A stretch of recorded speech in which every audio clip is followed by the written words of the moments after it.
Atención, porque lo que está ocurriendo en México no es una simple diferencia entre aliados ni un desacuerdo legislativo más. Es una operación de poder en toda regla, y Claudia Sheinbaum ha decidido ejecutarla a la vista de todos.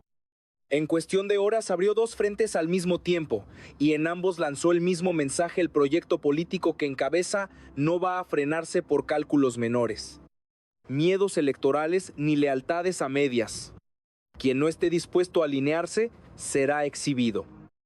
Y quien intente regatear su apoyo quedará marcado frente a la opinión pública.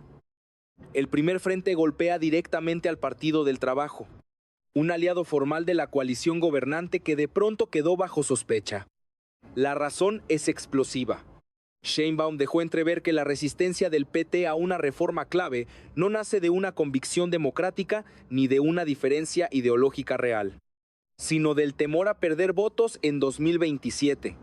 Es decir, los acusó de pensar primero en su supervivencia electoral y después en el proyecto que dicen defender. En política, una acusación así no solo desgasta, desordena, fractura y obliga a tomar posición. La crisis escaló después de la ausencia de legisladores del PT en una discusión decisiva en el Senado. Y ahí Sheinbaum hizo algo revelador: no optó por una negociación silenciosa ni por un arreglo interno. Eligió la presión pública. Transformó una maniobra legislativa en un juicio político ante toda la nación. Con eso cambió el eje del conflicto. Ya no era solo una disputa por votos. Era una prueba de lealtad, disciplina y obediencia dentro del bloque oficialista. Pero cuando esa batalla ya era suficientemente delicada, Sheinbaum abrió un segundo frente todavía más rentable en términos políticos: la ofensiva contra las pensiones doradas de exfuncionarios del viejo régimen. Y esa coincidencia no parece accidental. Mientras sus aliados quedan expuestos como actores atrapados en cálculos pequeños, ella se coloca en el papel de la líder que enfrenta privilegios ofensivos y se presenta como defensora del interés popular. Ahí está la clave de todo. Claudia Sheinbaum no solo está intentando ganar una votación, está usando una causa de enorme carga moral para fortalecer su autoridad, aislar a los tibios y redefinir quién manda realmente dentro de su coalición. Y para entender por qué esta jugada puede alterar todo el tablero político mexicano, hay que mirar primero el fondo de esa disputa por el control del poder. Para entender la magnitud de esta confrontación, hay que observar el terreno exacto donde Claudia Sheinbaum decidió intervenir. No estamos hablando de una ley secundaria ni de un ajuste menor. Estamos frente a una reforma constitucional cuyo núcleo es la revocación de mandato, un mecanismo que puede redefinir la relación entre el poder ejecutivo y la ciudadanía en México. Y más importante aún, un mecanismo que puede alterar por completo la dinámica política rumbo a 2027. La propuesta busca consolidar la consulta de revocación de mandato como un instrumento permanente, anclado con fuerza en la Constitución. En términos simples, permitiría que los ciudadanos evalúen al presidente a mitad de su sexenio y, si así lo deciden, retiren su mandato. Pero el verdadero punto estratégico no está solo en la figura en sí, sino en el momento en que se ejecutaría. La clave es 2027, cuando coincidirían las elecciones intermedias con esta consulta nacional. Esa coincidencia cambia todo, porque en ese escenario, la atención del electorado se concentraría inevitablemente en la figura presidencial. El debate político dejaría de girar exclusivamente en torno a diputados o senadores y se transformaría en un juicio nacional sobre el liderazgo en turno. Para Claudia Sheinbaum, esto representa una oportunidad de movilización masiva, de mantener activa a su base social y de dominar la agenda pública incluso en elecciones legislativas. Para sus aliados más pequeños, como el Partido del Trabajo, el panorama es muy distinto. Ahí aparece el conflicto real. El PT teme que esa concentración de atención política termine absorbiendo su espacio electoral, que sus candidatos pierdan visibilidad, que sus votos se diluyan en una narrativa dominada por la figura presidencial. En otras palabras, temen volverse irrelevantes dentro de un movimiento cada vez más centralizado. Y ese temor es lo que, según la acusación presidencial, está detrás de su resistencia. Pero hay un elemento aún más crítico. Para aprobar esta reforma no basta una mayoría simple. Se requiere una mayoría calificada. Es decir, 2/3 partes del Congreso. Y ahí es donde 6 votos adquieren un peso descomunal. Los 6 senadores del PT pueden inclinar la balanza. Pueden permitir que la reforma avance o pueden bloquearla por completo. Esa es la verdadera dimensión del problema. No es una disputa simbólica, es una llave de poder. Claudia Sheinbaum entendió esto desde el inicio y por eso decidió cambiar el terreno de juego. En lugar de negociar esos votos en privado, optó por convertirlos en un asunto público. Al acusar al PT de actuar por miedo y no por principios, los colocó en una posición extremadamente incómoda. Si votan en contra, refuerzan la narrativa de egoísmo político. Si votan a favor, lo hacen bajo presión, exhibidos ante todos. Y si se abstienen, el daño es el mismo. Esa es la esencia de la jugada. No dejarles una salida limpia. Obligar a elegir entre alinearse o quedar marcados. Y al hacerlo, enviar un mensaje mucho más amplio dentro del proyecto político que encabeza. La lealtad no es negociable. Pero este tablero no solo se mueve dentro del Senado. Mientras esta tensión crece en el frente legislativo, otro movimiento paralelo comienza a redefinir el equilibrio de fuerzas en todo el país. El conflicto que parecía contenido dentro de los pasillos del Senado terminó estallando en un punto de no retorno. La ausencia de los senadores del Partido del Trabajo durante la sesión clave no fue interpretada como un simple descuido. Fue leída como un acto deliberado, como un boicot. Y en política, cuando una acción se percibe como traición, la reacción rara vez es moderada. Claudia Sheinbaum respondió elevando el conflicto a un nivel completamente distinto. No buscó recomponer en privado. No intentó suavizar tensiones. Eligió confrontar. Y lo hizo de la manera más visible posible frente a cámaras, ante la opinión pública, exigiendo explicaciones directas, con nombre, con responsabilidades, con presión abierta. En ese momento, el conflicto dejó de ser técnico y se convirtió en político, moral y simbólico. La pregunta cambió de inmediato. Ya no era si la reforma era viable, era quién estaba dispuesto a sostener el proyecto y quién estaba dispuesto a debilitarlo. Y ahí Sheinbaum colocó al PT en el centro del escenario, no como aliado, sino como eslabón débil, como el punto donde la disciplina del bloque comenzaba a fracturarse. El problema para el PT es que el timing los dejó sin margen de maniobra, porque mientras intentaban calcular costos electorales, la narrativa ya los había superado. La acusación de actuar por miedo comenzó a instalarse. Y en política, una narrativa bien posicionada pesa más que cualquier argumento técnico. De pronto, cualquier explicación que ofrecieran podía interpretarse como excusa. Al mismo tiempo, la oposición observaba el conflicto con una mezcla de expectativa y cautela. PAN, PRI y Movimiento Ciudadano vieron una oportunidad evidente, una grieta dentro del bloque gobernante. Pero esa oportunidad venía con límites.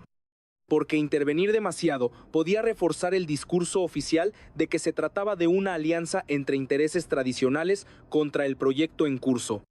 Y quedarse al margen implicaba perder capacidad de influencia. En medio de esa tensión, apareció otro elemento que intensificó el conflicto. La reforma incluye la posibilidad de que el Ejecutivo promueva la participación en la consulta de revocación de mandato. Para la oposición, eso representa una ventaja estructural. Argumentan que abre la puerta al uso del aparato estatal para influir en el proceso.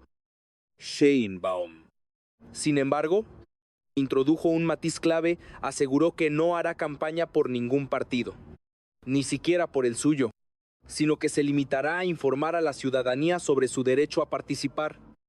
Esa distinción, aunque sutil, cambia el encuadre del debate. No se presenta como propaganda, sino como promoción de participación democrática. Y eso complica aún más la posición de sus críticos. Porque oponerse frontalmente puede interpretarse como estar en contra de que la gente decida. Así, El conflicto dejó de ser lineal, se volvió multidimensional. Presión interna sobre aliados, debate público sobre reglas democráticas, expectativa estratégica de la oposición. Y en el centro, Claudia Sheinbaum moviendo piezas con precisión, elevando el costo político de cada decisión. Pero lo más interesante es que este choque interno no ocurre en aislamiento, porque mientras el PT enfrenta esta presión directa, otra batalla, mucho más emocional y poderosa, empieza a inclinar la balanza a favor de la presidenta. Mientras la tensión alcanzaba su punto más alto dentro del Senado, Claudia Sheinbaum activó el segundo movimiento de su estrategia. Y aquí es donde el tablero cambia por completo, porque ya no se trata solo de votos, alianzas o cálculos legislativos. Se trata de narrativa, de legitimidad y de poder moral. El frente contra las pensiones doradas no es un tema paralelo. Es la pieza clave que le da sentido a toda la operación. Durante años, el sistema político mexicano acumuló privilegios difíciles de justificar ante la mayoría de la población. Pensiones vitalicias para exfuncionarios, beneficios desproporcionados y reglas hechas a medida de una élite. Ese malestar no es nuevo, pero lo que hace Sheinbaum es distinto. No solo lo denuncia, lo convierte en arma política activa en tiempo real y lo conecta directamente con el conflicto interno que enfrenta. Al exponer casos concretos de pensiones millonarias, la presidenta no está solo informando, está construyendo una narrativa de contraste. De un lado, los privilegios del pasado. Del otro, un proyecto que dice enfrentarlos. Y en medio, los actores políticos que deben decidir de qué lado se colocan. Esa es la verdadera trampa estratégica. Porque mientras esta ofensiva gana apoyo social, el Partido del Trabajo queda atrapado en una posición incómoda. Cualquier resistencia a la reforma en el Senado empieza a verse bajo otra luz, ya no como una discusión técnica, sino como una señal de desconexión con la causa que la presidenta está impulsando. Y eso eleva el costo político de cada movimiento del PT. Aquí aparece el núcleo del plan. Sheinbaum no está peleando dos batallas separadas. Está usando una para ganar la otra. Cada vez que refuerza su imagen como líder que combate privilegios, aumenta su autoridad frente a la opinión pública. Y esa autoridad se convierte en presión directa sobre sus aliados. Es un mecanismo de pinza. Mientras un frente construye legitimidad, el otro exige disciplina. La pregunta que implícitamente lanza es devastadora mientras yo enfrento los excesos del pasado. ¿Ustedes van a bloquear una reforma clave por intereses electorales? ¿Esa comparación no necesita ser explícita para ser efectiva? Se instala sola en el debate público. Y una vez instalada, redefine completamente el terreno político. Además, esta estrategia tiene otra capa. No solo disciplina al PT, envía un mensaje a toda la coalición. Marca un precedente. Establece una regla no escrita, cualquier desviación será expuesta y enfrentada con presión pública. Ya no hay espacio para negociaciones silenciosas sin costo. El costo ahora es reputacional, visible y nacional. Este tipo de jugada requiere precisión, porque también implica riesgo. Exponer tensiones internas puede debilitar una coalición si se pierde el control del relato. Pero hasta ahora, Sheinbaum ha logrado lo contrario. Ha convertido la fricción en demostración de fuerza. Ha transformado una posible debilidad en una prueba de liderazgo. Y ese es el punto más delicado. Porque si esta estrategia funciona, no solo resolverá una votación puntual, redefinirá las reglas de funcionamiento del bloque gobernante, convertirá la lealtad en una condición indispensable y reducirá el margen de negociación interna. Pero toda estrategia de alto riesgo tiene consecuencias. Y lo que viene después de esta presión no es estabilidad automática. Es una nueva fase del juego político donde todos los actores tendrán que reaccionar. Si la jugada de Claudia Sheinbaum logra su objetivo, las consecuencias no se limitarán a una victoria legislativa puntual. Lo que está en juego es mucho más profundo. Es una reconfiguración del equilibrio político en México. donde el poder no solo se ejerce, sino que se centraliza, se disciplina y se redefine bajo nuevas reglas. El primer efecto es inmediato. Si la reforma avanza, la revocación de mandato en 2027 no será solo un mecanismo democrático, se convertirá en una herramienta de movilización constante. La figura presidencial dejará de operar en ciclos tradicionales y pasará a mantenerse en campaña permanente. No necesariamente electoral, pero sí política. Eso cambia la lógica del poder. La agenda ya no dependerá del Congreso ni de la oposición. Dependerá de la capacidad del Ejecutivo para activar a su base social. El segundo efecto golpea directamente al interior de la coalición. Si el Partido del Trabajo cede ante la presión, el mensaje será claro. Ningún aliado tiene margen real para desafiar al liderazgo presidencial. La disciplina dejará de ser una expectativa y se convertirá en una obligación. Y eso transforma la coalición en algo distinto. Ya no es una alianza de partidos. Es un bloque alineado bajo una sola dirección estratégica. Pero si el PT decidiera resistir, el escenario sería aún más duro, porque el costo político ya está definido. Serían señalados como responsables de frenar una reforma presentada como avance democrático. Serían etiquetados como actores que priorizan sus intereses sobre los del pueblo. Y en un contexto donde la narrativa pesa más que la técnica, esa etiqueta puede ser devastadora a mediano plazo. La oposición, por su parte, enfrenta su propio dilema. Puede intentar capitalizar la fractura interna del bloque oficialista. Puede denunciar concentración de poder, uso político de mecanismos democráticos y presión indebida sobre aliados. Pero tiene un problema estructural. Su discurso compite contra una narrativa mucho más simple y emocional: eliminar privilegios y dar poder al pueblo. Y en esa comparación, su mensaje pierde fuerza. Además, el golpe a las pensiones doradas tiene un efecto adicional. Desarma moralmente a figuras del viejo régimen que durante años defendieron o se beneficiaron de ese sistema.